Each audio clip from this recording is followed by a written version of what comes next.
언젠가 어떤 자리에서 인생이란 무엇인가 라는 그런 질문이 나오자 어떤 분이 인생이란 개똥이다 라고 대답을 하였습니다. 그분의 말씀을 모두 함께 와 하고 웃었습니다만 웃음 끝에 혼자서 저분은 왜 인생을 개똥이라고 말을 하였을까에 대해서 곰곰이 생각을 해보았습니다. 그리고 나름대로 얻은 한 가지 결론이 있습니다. 그건 그분이 살아온 삶이 무척 고달프더라는 겁니다. 인생의 온갖 쓴맛, 매운맛을 다 보고 있으니 그분에게 있어서 인생이란 개똥일 수밖에 없습니다. 그러나 모든 사람이 다 그런 건 아닙니다. 어떤 분에게 있어서 인생은 그야말로 장밋빛 인생입니다. 좋은 그리고 돈 많은 부모를 만나 누릴 것 다 누리고 맛볼 것 다 맛보고 경험할 것 다 경험하고 있으니 이런 분에게 인생은 장밋빛입니다. 자, 그렇다면 결국 인생이란 누가 보느냐에 따라서 달라질 수 있다고 생각이 됩니다. 정말 고군분투하면서 사는 사람이 보는 인생과 룰루랄라 하면서 살고 있는 사람이 바라보는 인생은 다를 수밖에 없는 겁니다.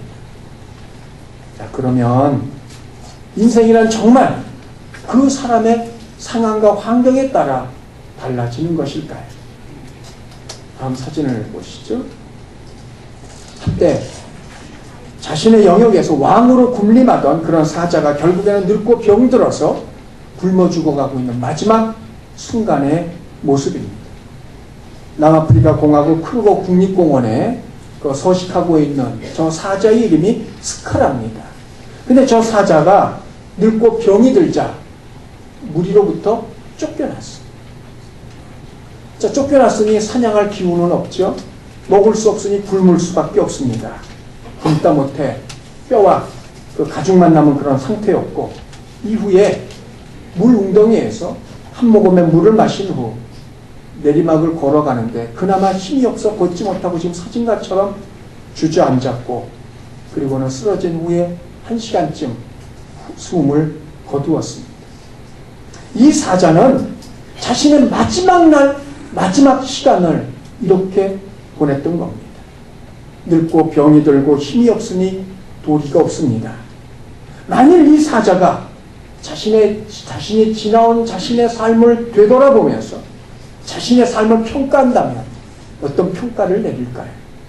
비록 지금은 이런 모습이지만 한때 밀림을 호령했던 그러한 존재였으니 여한이 없다, 잘 살았다 그렇게 평가할까요? 아니면 지금 이렇게 아무도 돌봐주지 않는 가운데 쓸쓸히 외로이 홀로 숨을 멈춰야 하는 그런 자신의 처지를 비관하고 있는 것일까요?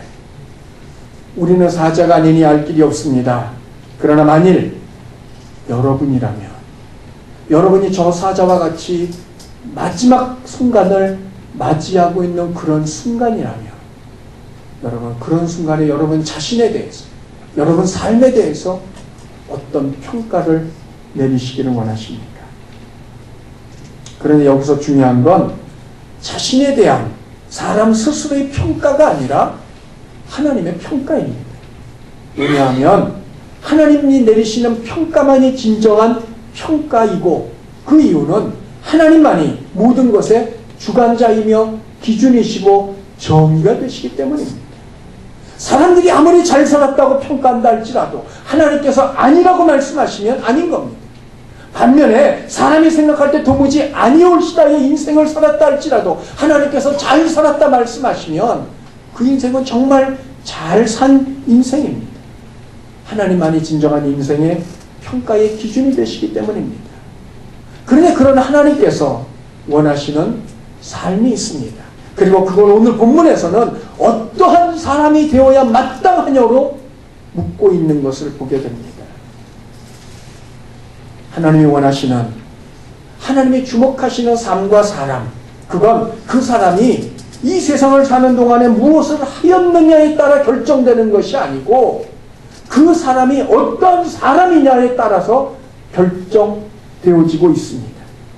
하나님이 원하시는 사람, 그 사람은 어떤 사람일까요?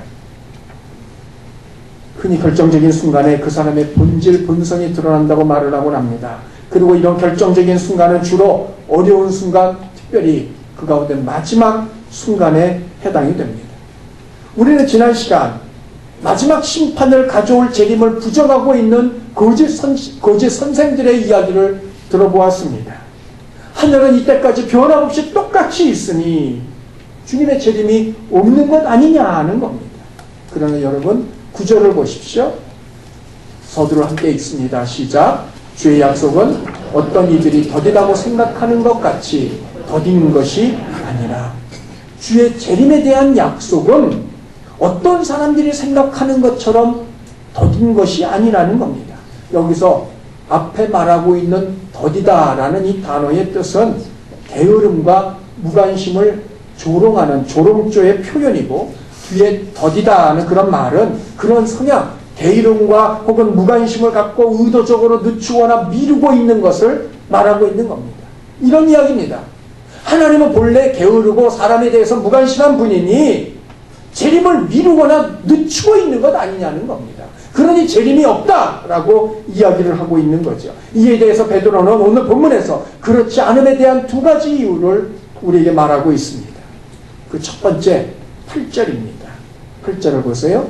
사랑하는 자들아, 주께는 하루가 1000년 같고 1000년이 하루 같다는 이 한 가지를 잊지 말라.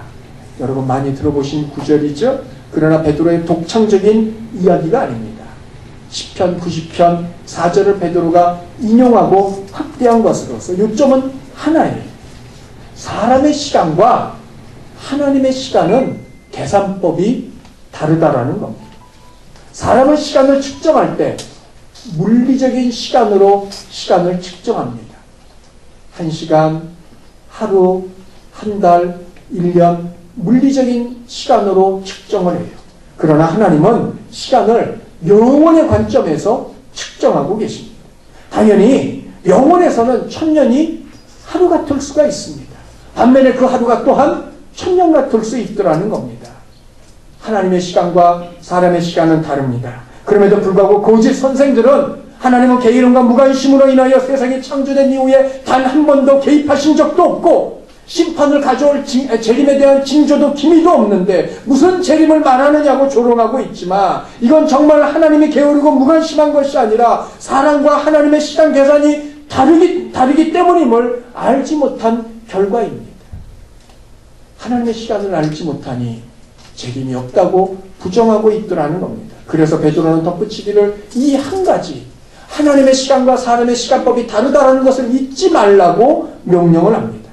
특별히 5절에 보면 거짓 선생들은 그 모든 것들을 일부러 의도적으로 잊으려 합니다. 그러나 너희는 하나님의 시간과 인간의 시간 계산이 다름을 잊지 말고 기억하라는 겁니다. 하나님은 재림을 잊으신 것도, 또한 게을러서 미루고 있는 것도, 또한 약속을 지키지 않으시는, 신실하지 않은 그런 분도 아닙니다. 하나님의 시간에 반드시 오실 것입니다. 그걸 잊지 말라는 겁니다. 두 번째 9절입니다. 자, 9절을 보면 후반부 함께 읽습니다. 시작. 오직 주께서는 너희를 대하여 오래 참으사 아무도 멸망하지 아니하고 다 회개하기에 이르기를 원하시느니라. 하나님이 재림을 지체하시는 이유 두 번째입니다. 그건 하나죠. 아직까지 회개에 이르지 아니한 사람을 회개함에 이르러 구원을 받도록 하도록 기다리고 계신다는 겁니다. 베드로전서 3장 20절도 보십시오. 그들은 전에 노아의 날 방주를 준비할 동안에 하나님이 오래 참고 기다리실 때에, 방주를 준비할 동안 하나님이 오래 참고 기다리실 때에, 노아가 방주를 준비하는 동안은 하나님은 기다리시는 시간이었어요. 한 명이라도 돌아오기를 말입니다. 하나님의 기다리심은 오직 하나입니다. 심판이 이르기 전에 단 한 명이라도 더 구원에 이르기를 원하시는 것입니다. 사람에게는 더딤이라도 하나님께는 기다림입니다. 그런데 사람들은 그걸 모릅니다. 그래서 재림이 없다, 재림을 잊었다, 재림을 미루고 있다라는 온갖 엉뚱한 소리를 쏟아놓고 있는 겁니다. 바로 이 두 가지가 사람들이 생각하는 재림이 늦춰지는 이유에 대한 베드로의 설명입니다. 자, 다음 사진을 한번 보세요. 어느 치과에서 의사가 이를 뽑는 그런 장면입니다. 제가 볼 때는 이거 재미를 위해서 의도적으로 연출된 사진이라고 생각합니다. 여러분 실제로 저렇게 해서 이를 뽑는다고 가정을 해보세요. 저 이 하나만 뽑아지겠어요? 근데 만일 여러분 저런 일이 실제로 일어난다면 그건 정말 무식의 소치이고 그 결과는 참혹함일 겁니다. 그런데 심판을 가져올 재림에 대해서 무식하다면 그건 잠깐의 참혹과 아픔이 아닌 영원한 고통의 문제이기 때문에 사진과는 비교할 수 없을 만큼 심각하고 중요한 일이기도 합니다. 그래서 베드로는 일단 재림이 늦춰지는 그 이유에 대해서 설명한 이후에 본격적으로 재림과 그 이후에 그 재림이 가져올 심판에 대해서 말하고 있습니다. 10절을 보세요. 그러나 주의 날이 도둑같이 오리니. 주의 날, 주께서 재림하시고 심판을 시작하시는 날입니다. 근데 그 날이 도둑같이 임할 거라는 겁니다. 무슨 말입니까? 여러분 세상에 내가 언제 가겠다 예고하고 찾아오는 도둑이 있습니까? 없어요. 왜요? 예고하면 준비하니까. 도둑은 늘 예고 없이 옵니다. 그런데 주의 날도 그와 같다는 겁니다. 언제인지 알 수 없지만 예고도 없이 기미도 없이 징조도 없이 주께서 오실 것을 말씀하고 있습니다. 그러나 이것은 베드로 개인의 생각이 아닙니다. 베드로가 예수님의 제자였고 그래서 예수님의 제자답게 예수님의 말씀을 그가 인용하고 있습니다. 마태복음 24장 42절 43절 보십시오. 그러나 깨어있으나 어느 날에 너희 주가 임할런지 너희가 알지 못하니라. 알지 못하니라. 주께서 임하시는 날은 도둑이 오는 날과 같이 아무도 모르게 입니다. 만일 언제 오는지 알고 있다면 그날을 모든 사람들이 대비할 것입니다. 그러나 그날이 언제인지 모르기 때문에 속수무책으로 당할 수밖에 없습니다. 그런데 그날, 그런 그날 주께서 오시고 심판하시는 날에 특징이 있습니다. 여러분 9절 이후를 다시 보십시오. 자, 그날에는 하늘이 큰 소리로 떠나가고 물질이 뜨거운 불에 풀어지고 땅과 그 중에 있는 모든 일들이 드러날 것이라는 거예요. 주께서 오실 때, 오셔서 심판하실 때 특징 세 가지입니다. 첫째, 하늘이 큰 소리를 내며 떠나간다는 거예요. 여기서 말하는 큰 소리의 원문의 의미를 보면 화살이 피웅 하며 날아가는 소리 혹은 불이 타닥타닥거리며 타는 그 소리 등을 말합니다. 그런데 12절에 보면 하늘이 불에 타서 풀어졌다 말하고 있어요. 이런 현상의 배경은 이사야 34장 4절입니다. 하늘의 만상이 사라지고 하늘이 두루마리같이 말리되 자, 펼쳐놓은 두루마리를 말리면 뭐가 남아요? 아무것도 남는 게 없죠. 하늘이 완전히 없어질 것을 말하고 있습니다. 그리고 이것은 다시 계시록 6장 13절 14절에서 그대로 표현되고 있습니다. 하늘의 별들이 무화과나 모야가 태풍에 흔들려 설익은 열매가 떨어지는 것 같이 땅에 떨어지며 무엇이요? 하늘이 말입니다. 하늘은 두루마리가 말리는 것 같이 떠나가고 사라질 거라는 거예요. 한마디로 하늘에 엄청난 변화가 있을 거라는 겁니다. 그건 마치 화재로 인하여 집이 전부 타서 그 집의 모양이 전부 사라지는 것처럼 하늘이 사라져버릴 것을 말하고 있습니다. 고짓 선생들이 그토록 아무런 변화가 없다고 주장하고 있는 그 하늘이 사라질 것입니다. 두 번째, 자연의 하늘만이 아닙니다. 10절을 다시 보세요. 물질이 풀어지고 있는데 물질이 뜨거운 불에 풀어지고 라고 말하고 있어요. 자, 여기서 이 물질이라는 단어는 이게 기본 요소라는 그런 의미를 가지고 있습니다만 이게 번역하기가 굉장히 까다로운 그런 단어입니다. 이에 대해서 여러 가지 해석들이 있습니다만 뒤에 풀어지고라는 단어가 의미가 폐지하다라는 그런 의미예요. 자, 그런 의미를 볼 때 바로 앞에 하늘과 연결을 지어서 하늘의 권세들을 폐지할 것을 말씀하고 있습니다. 그리고 이것은 에베소서 2장 2절에 보면 공중의 권세를 잡은 자를 말하고 있는데 결국은 악한 영들이 기거하고 있는 그 권세가 폐지될 걸 말하고 있는 겁니다. 물질이 불에 타서 풀어지고 하늘에 자리 잡고 있던 악한 영의 권세들이 폐지가 될 거라는, 더 이상 그들이 어떤 것도 능력을 발휘할 수 없음을 말하고 있습니다. 12절도 다시 보세요. 물질이 뜨거운 불에 풀어지려니와 녹아지려니와 녹아지다 살아서 없어진다는 이야기입니다. 자연의 하늘이 사라지는 것처럼 그 자연의 하늘 속에 머물고 있던 악한 영의 세력 또한 하늘이 사라진 같이 사라질 거라는 겁니다. 세 번째는 땅에 대한 겁니다. 10절을 다시 보세요. 땅과 그 중에 있는 모든 일이 드러나리로다. 자, 이 또한 앞에 두 문장과 함께 가장 난해한 본문이기도 합니다. 저는 개인적으로 베드로가 결코 학식이 없는 사람이라고 생각하지 않습니다. 만약 그랬다면 이렇게 어려운 이야기들을 그가 할 수 없었을 겁니다. 자, 중요한 건, 자, 땅과 그 중에 있는 모든 일들이 드러날 것이다. 비록 난해한 구절이지만 전체적으로 보면 그동안 사람들에게 숨겨졌던 일들, 미스터리로 남아있던 일들, 이유와 의미를 알 수 없던 모든 숨겨진 일들이 하나도 남김없이 다 드러날 거라는 겁니다. 왜요? 이유가 하나입니다. 심판을 받기 위해서요. 숨겨져 있으니 심판하지 않습니다. 알려져 있으니 내버려 둡니다. 감춰져 있으니 넘어갑니다. 그러나 다 밝히 드러나는 날이 옵니다. 사람의 생각과 그 사람의 행동과 그 사람의 말과 비록 다른 사람은 모를지라도 언젠가 그 모든 것들이 다 드러날 일이 올 것이고 하나님 그 모든 것들을 붙들고 심판하실 겁니다. 한마디로 이 하늘과 악한 영들과 땅에 있는 모든 것들이 다 사라지고 드러나고 심판에 이를 것을 말하고 있습니다. 이것이 10절과 12절에서 말하고 있는 주의 날의 특징입니다. 자, 이렇게 세상 모든 것들이 사라지고 소멸되어야 될 이유가 있어요. 13절 보세요. 새하늘과 새 땅이 등장을 합니다. 무슨 말입니까? 새하늘과 새 땅이 등장하기 위해서 지금 현재 있는 하늘과 땅은 사라져야 될 것을 말하고 있어요. 그게 사라져야 새하늘과 새 땅이 나타날 것입니다. 자, 그런데 이 모든 일들이 주님의 재림으로부터 시작이 되고 심판으로 말미암아 성취될 것입니다. 그리고 그런 주의 재림은 거짓 선생들의 말처럼 잊혀진 것도 게을러서 미뤄진 것도 아닙니다. 언제인지는 알 수 없지만 사람의 시간이 아닌 하나님의 시간에 반드시 있을 것이고 그때까지 하나님은 단 한 명이라도 회개하고 돌아오기를 기다리고 계십니다. 물론 여기서 회개하고 구원에 이르기를 기다리시는 사람들은 아직 주님을 영접하지 않는, 믿지 않는 불신 영혼들을 의미합니다만 그러나 그들만이 아닙니다.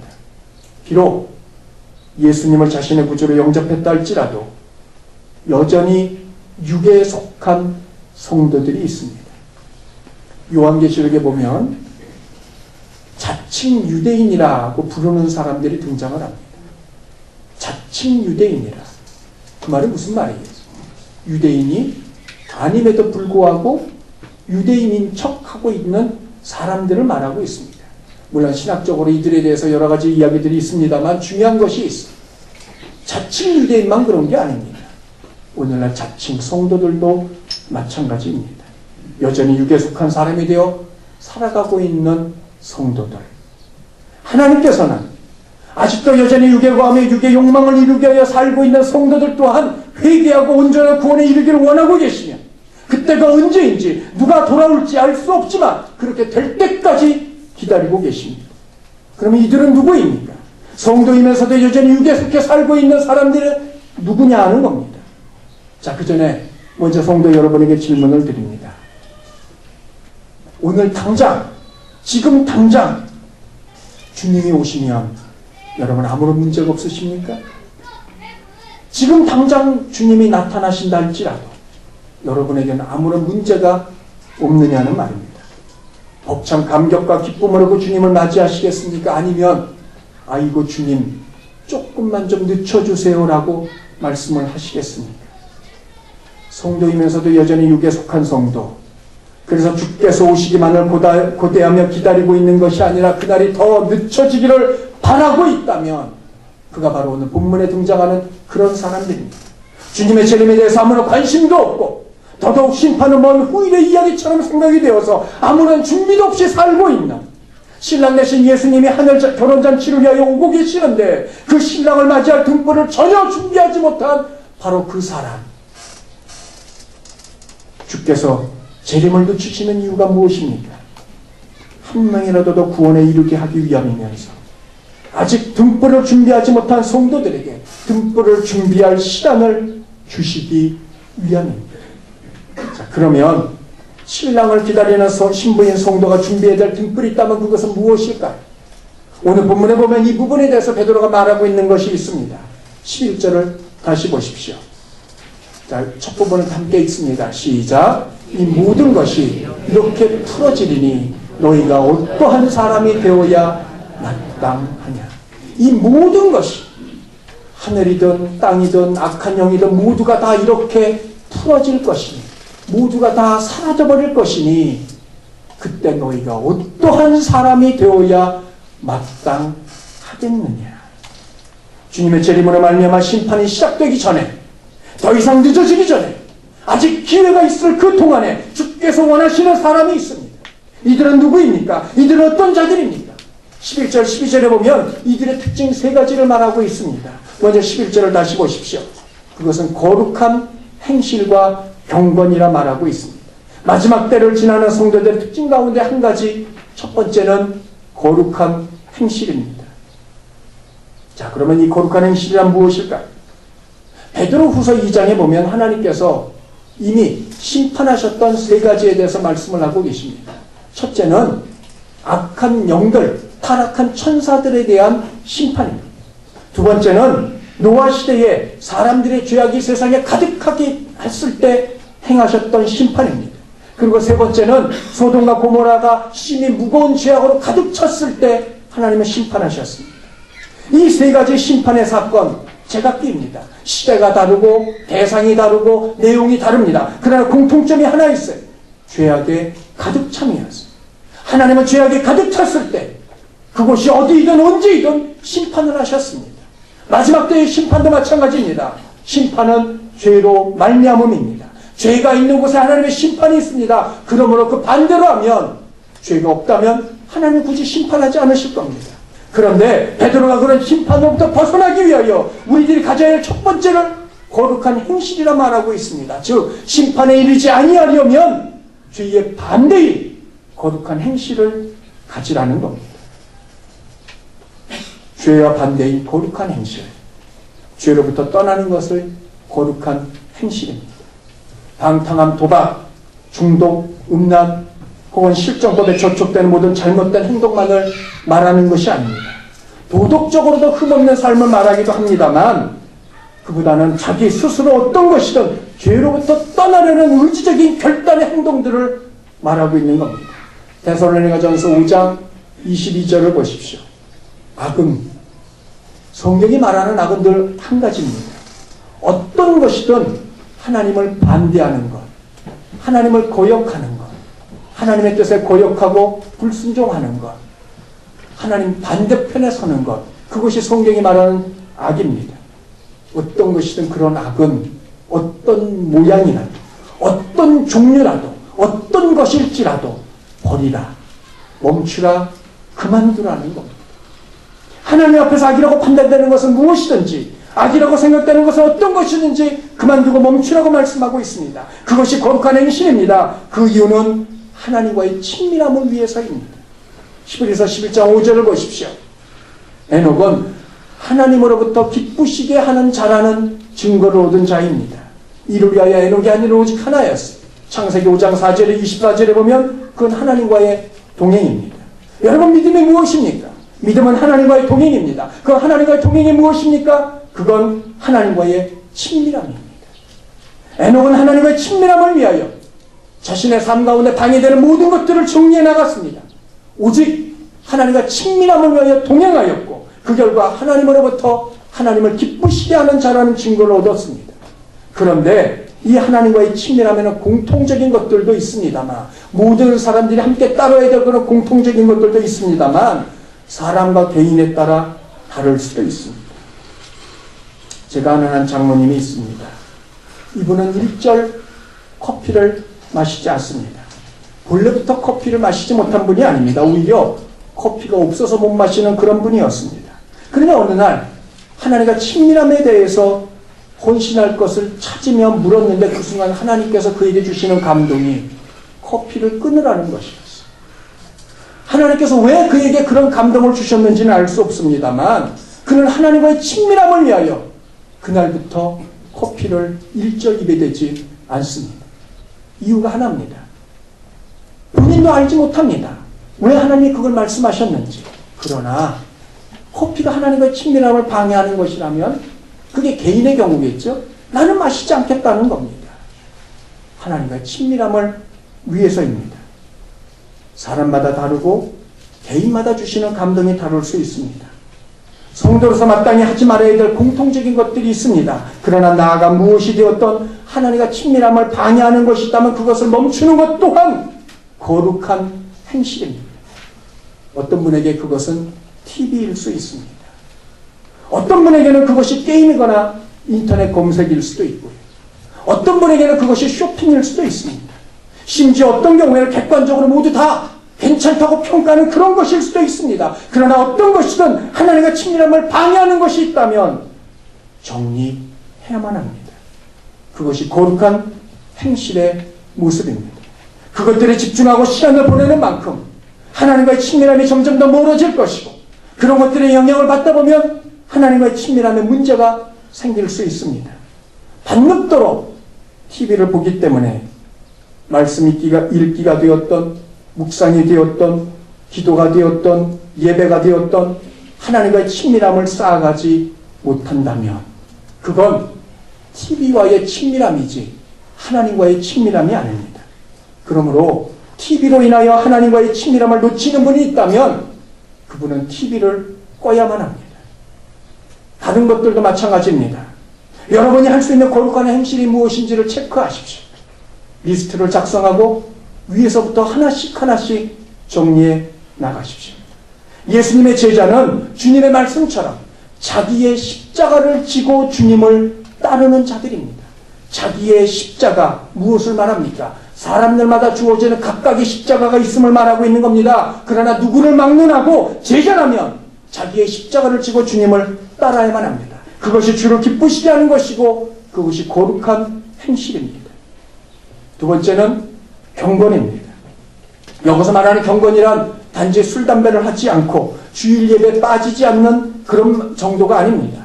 경건, 원문의 의미로 보면 신앙심이 깊은 혹은 하나님을 두려워하는 것이라고 정의를 하고 있습니다. 그러나 공포심에 붙들린 그러한 두려움이 아니라 하나님께 합당한 모습으로 하나님을 맞이하는 것이 경외의 참된 뜻입니다. 그러면 하나님께 합당한 모습이란 무엇일까요? 성도라면 누구를 막론하고 그 안에 성령님께서 계십니다. 성령님께서 우리 안에 거하시는 이유가 있습니다. 고린도전서 2장 3절을 보십시오. 하나님의 영으로 말하는 자는 누구든지 예수를 저주할 자라 하지 않고 성령으로 아니하고는 누구든지 예수를 주라고 할 수 없느니라.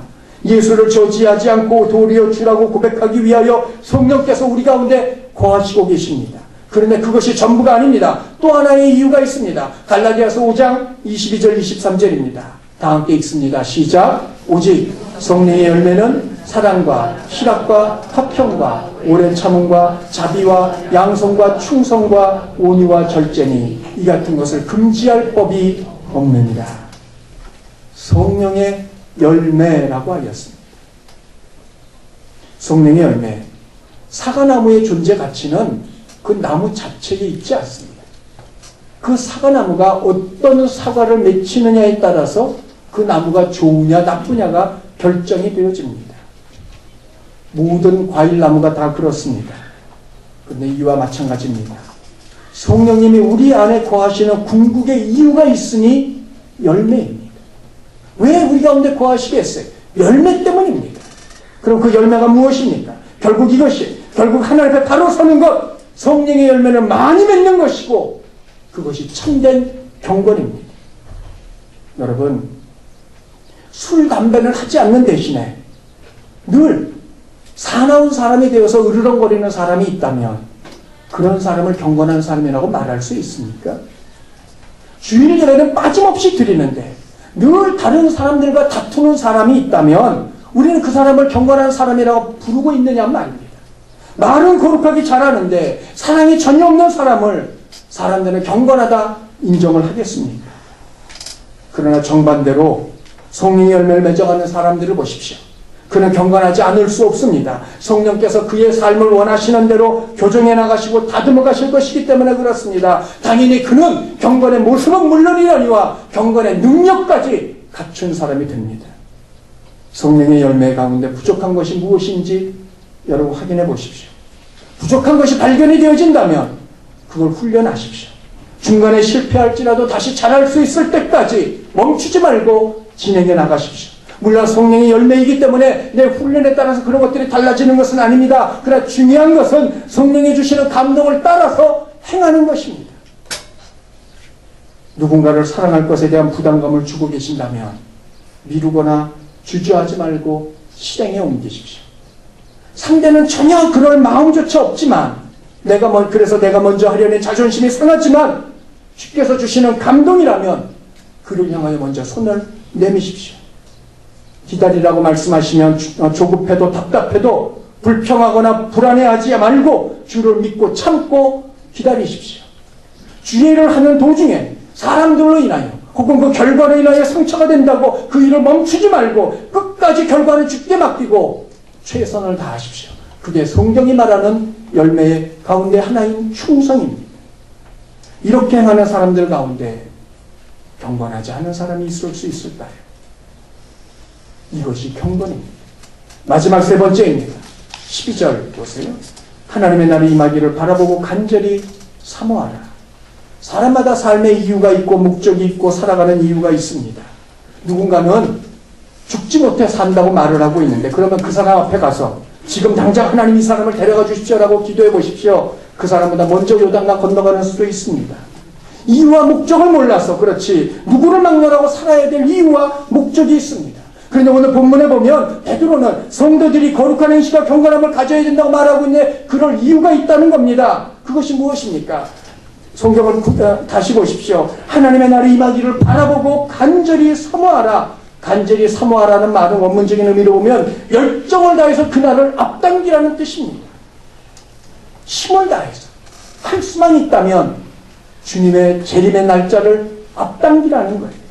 하나님의 날은 궁극의 심판이요. 그때부터 시작될 하나님의 나라를 가져오는 날입니다. 그러므로 하나님의 나라를 기다린다는 것은 하나님의 나라를 기다린다는 것과 동일한 이야기입니다. 왜 하나님의 나라를 앞당기기 위해서 열정을 다해야만 합니까? 그것이 인생의 궁극의 목적이요 소망이고 전부이기 때문입니다.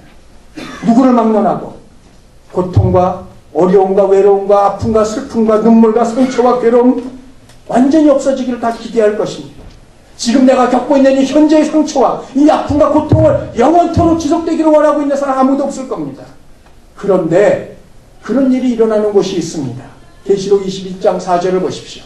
모든 눈물을 그 눈에서 닦아주시고 다시는 사망이 없고 애통하는 것이나 곡하는 것이나 아픈 것이 다시 있지 아니하리라. 어디서요? 하나님의 나라에서 말입니다.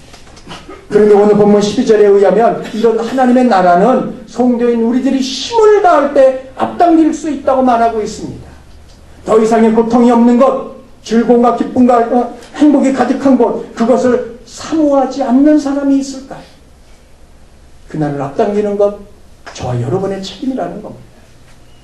다음 사진을 한번 보시죠. 중국의 어떤 한 남성이 자기 여자친구에게 사진에 보시는 것처럼 저런 커다란 부케를 만들어서 선물하고 있는 그런 모습입니다. 그런데 여러분 저 부케가 그냥 부케가 아닙니다. 붉은 꽃처럼 보이죠? 근데 사실은 꽃이 아니라 중국 지폐입니다. 돈을 꽃처럼 접어서 부케를 만들었고 저 부케 값이 우리나라 돈으로 5,464만 원이랍니다. 여러분 혹시 저런 부케 부럽지 않으십니까? 저는 예슬이가 저런 부케 좀 받아들고 집에 들어왔으면 좋겠어요. 근데 여러분 저런 부케 받으면 모든 근심 걱정이 사라질까요? 저런 부케 받은 들 여전히 근심 걱정과 있는 이 세상 속에서 살아가느니 차라리 저런 부케 받지 못한다 할지라도 아무런 근심 걱정 없는 하나님 나라에서 사는 것이 훨씬 더 낫지 않겠습니까? 인생의 목적은 저런 부케를 받는 게 아닙니다. 하나님의 나라에 있습니다. 성도가 거룩한 행실과 경건함으로 살아야 될 이유가 바로 이것이라는 말입니다. 사망도 아픔도 눈물도 아무 고통도 괴로움도 없는 그런 하나님의 나라, 그 나라가 더 빨리 다가올 수 있도록 그 나라를 당길 수 있기 때문에 성도는 거룩한 행실과 경건함으로 살아가는 겁니다. 무슨 말입니까? 여러분 9절을 다시 보십시오. 하나님께서 주의 재림을 늦추시는 이유가 있는데 모든 사람이 회개하고 돌이켜 하나님 앞에 구원을 얻기 위함인 겁니다.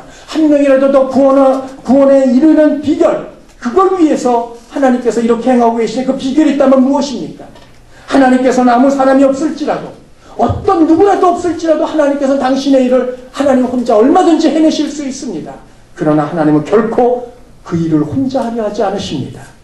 누군가와 더불어 그 일을 행하려 하십니다. 그 누군가가 누구일까요? 바로 저와 여러분입니다. 우리의 거룩한 행실, 그 경건함이 누군가에게는 회개의 길을 제공할 수 있습니다. 누군가에게는 근신하게 하고, 또 누군가에게는 하나님의 나라에 대한 호기심을 갖게 할 수도 있고, 또 누군가에게는 천국 가는 길의 이정표가 될 수도 있습니다. 저와 여러분의 거룩한 행실과 경건함이 말입니다.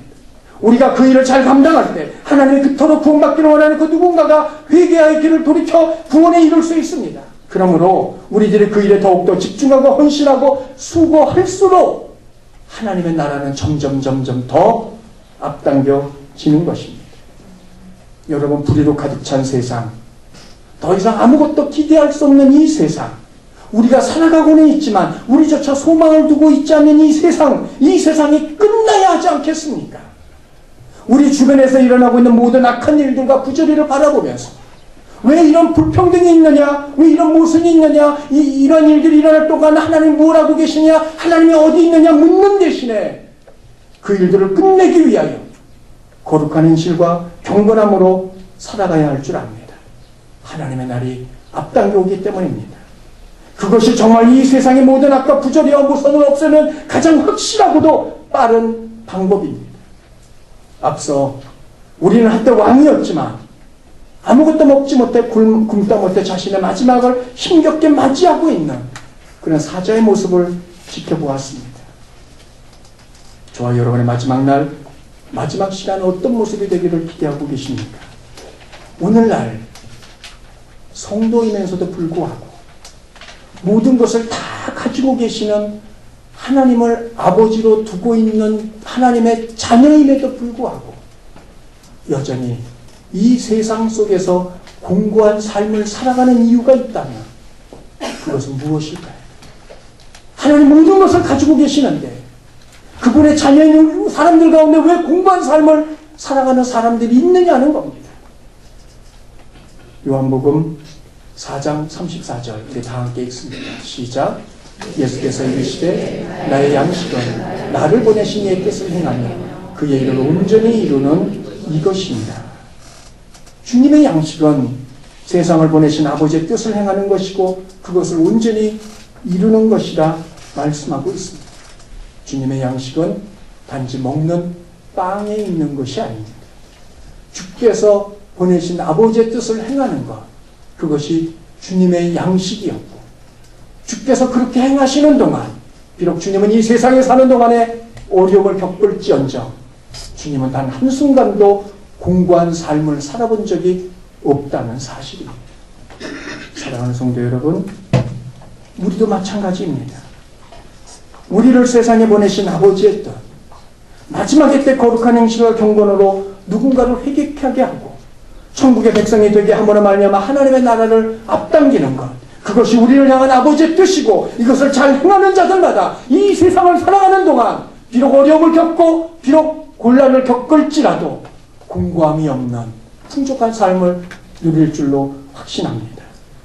사랑하는 성도 여러분, 거룩한 행실이 무엇인지, 여러분이 행해야 될 거룩한 행실이 무엇인지를 주목하십시오. 우리가 이 예배 한 시간조차도 집중할 수 없다면 다른 것들을 말할 것이 무엇이 있겠습니까? 이걸 위해서 우리들이 할 일이 있다면 무엇인지 기억하시고 행하십시오. 우리가 하나님 앞에 쌓여가야 될 성령의 열매가 있다면 그것이 무엇인지를 확인하고 이루기 위하여 하나님께 구하며 믿음으로 순종하며 나아가십시오. 그리함으로 누군가를 구원에 이르게 하고 그로 말미암아 하나님의 나라를 앞당기는 일에 충성하시며 세상 사는 동안 어느 곳에서도 부족함이 없는 풍성한 삶을 누리는 저와 여러분 다 되시기를 주님의 이름으로 축원합니다.